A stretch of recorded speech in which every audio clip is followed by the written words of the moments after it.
उसके बाद उन्होंने उसमें नाम लिया आरएसएस के राष्ट्रीय कार्यकारिणी सदस्य राम माधव का और ये कहा कि वो सुबह 7 बजे मेरे घर पर पहुंच गए। तो जब उनसे डायरेक्टली पूछा गया कि क्या उन्होंने डील को लेकर आपसे कोई बात की, क्या उन्होंने आपको रिश्वत ऑफर की, क्या उन्होंने आपको डील पास करने के लिए कहा, तो उन्होंने कहा कि उन्होंने मुझसे पूछा जरूर कि उस फाइल का हुआ क्या। जब मैंने कहा कि मैंने ये कैंसिल कर दी है तो उस पर उन्होंने और कोई बात नहीं की।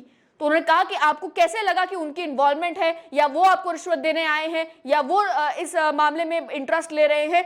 तो उनका ये कहना था कि जब वो पहले कभी मुझसे मिलने के लिए नहीं आए तो वो सुबह सुबह 7 बजे मुझसे मिलने के लिए आखिर क्या करने आए थे। इसी डील के चक्कर में आए होंगे, ये अल्फाज इस्तेमाल किए जम्मू कश्मीर के पूर्व गवर्नर सत्यपाल मलिक ने।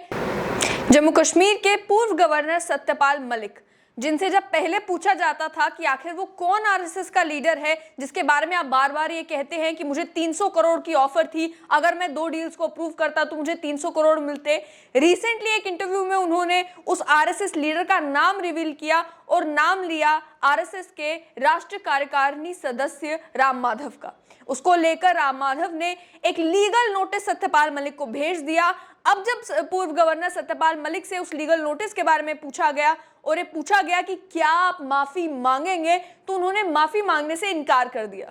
उन्होंने कहा मैं माफी क्यों मांगूंगा, मैंने कोई नई बात तो कही नहीं, मैं तो वही बात कह रहा हूं जो मैं 2021 से कहता आ रहा हूं। मैंने कोई चीज ऐसी नहीं कही जिसके लिए मुझे माफी मांगनी पड़े। हाँ, जो लीगल नोटिस मुझे आया है उसका जवाब मैं रिटर्न में दे दूंगा।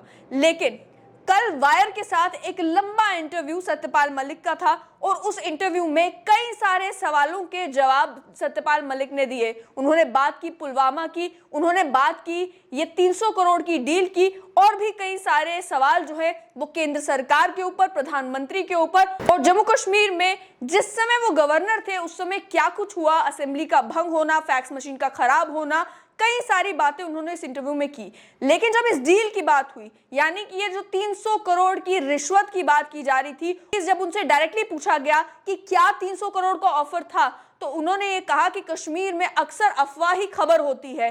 तो उस समय हर एक व्यक्ति के मुंह पर यह बात थी कि अगर ये 2 डील्स क्लियर होती तो 150 रुपए करोड़ मिलता उस व्यक्ति को जो ये डील्स क्लियर करता। और मेरे पास फाइलें थी, मुझे फाइल क्लियर करनी थी। मुझे हर एक व्यक्ति के मुंह से ये सुनने को मिल रहा था कि 150 करोड़ रुपए इन दोनों मामलों में इन्वॉल्व है। एक मामला इंश्योरेंस स्कीम का और एक मामला हाइड्रोपावर प्रोजेक्ट का। इंश्योरेंस स्कीम के मामले को लेकर उन्होंने ये तक कहा कि जब मेरे पास वो फाइल आई मैं हैरान हो गया कि आखिर ये फाइल प्रशासन ने पास की कैसे। उसमें सभी सरकारी मुलाजिमों को 8-8 हजार रुपए खर्चने को कहा जा रहा था, ये सत्यपाल मलिक का कहना है। और जो हॉस्पिटल्स से जिनसे इंश्योरेंस का बेनिफिट मिलना था, यानी कि हेल्थ इंश्योरेंस की अगर बात होती, आपको 8,000 खर्चने के बाद जब बेनिफिट लेने की बारी आती तो जो हॉस्पिटल वहां पे मेंशन किए गए थे, उन्होंने कहा कि 1-2 नामी हॉस्पिटल्स को छोड़कर बाकी सारे बेकार हॉस्पिटल्स थे जो स्कीम में इंक्लूड किए गए थे। तो मैं जानकर हैरान हुआ कि इसके ऊपर वावेला नहीं होगा तो क्या होगा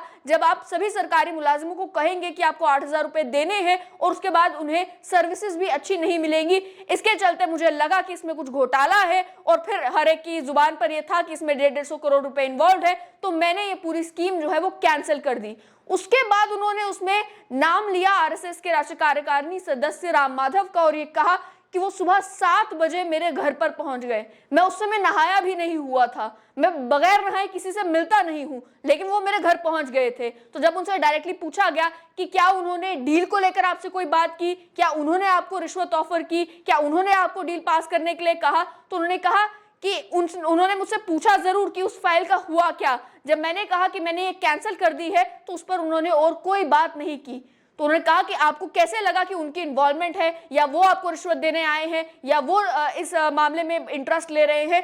तो उनका ये कहना था कि जब वो पहले कभी मुझसे मिलने के लिए नहीं आए तो वो सुबह सुबह 7 बजे मुझसे मिलने के लिए आखिर क्या करने आए थे।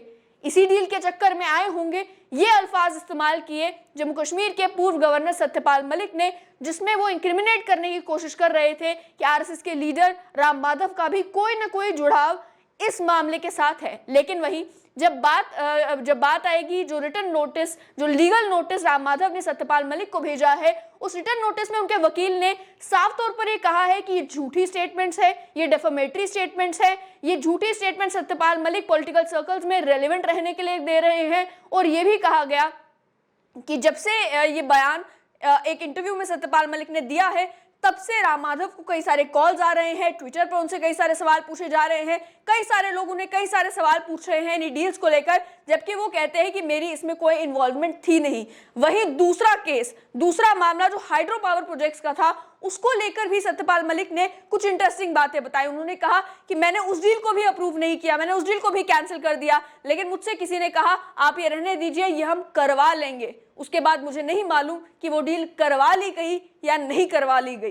तो जाहिर सी बात है कि इन दो फाइल्स को लेकर, जिनको लेकर सत्यपाल मलिक ये कह रहे थे कि 300 करोड़ का मामला है, 300 करोड़ की रिश्वत का मामला है, वहां उन्होंने अब ये नया ट्विस्ट लाया है कि उन्होंने कहा कि मुझे डायरेक्टली 300 करोड़ ऑफर नहीं किया गया, बल्कि अफवाहों का बाजार गर्म था। हर एक व्यक्ति की जुबान पर यह बात थी कि इन दो डील्स में 150 करोड़ रुपए इन्वॉल्व है, और अगर मैं इसे अप्रूव करता तो मुझे कुछ ही मिनटों के अंदर, कुछ ही घंटों के अंदर वो 300 करोड़ रुपए मिल जाते। और साथ ही में अब इतना हंगामा हो जाने के बावजूद भी, लीगल नोटिस मिल जाने के बावजूद भी सत्यपाल मलिक ने कहा कि माफी मैं नहीं मांगूंगा।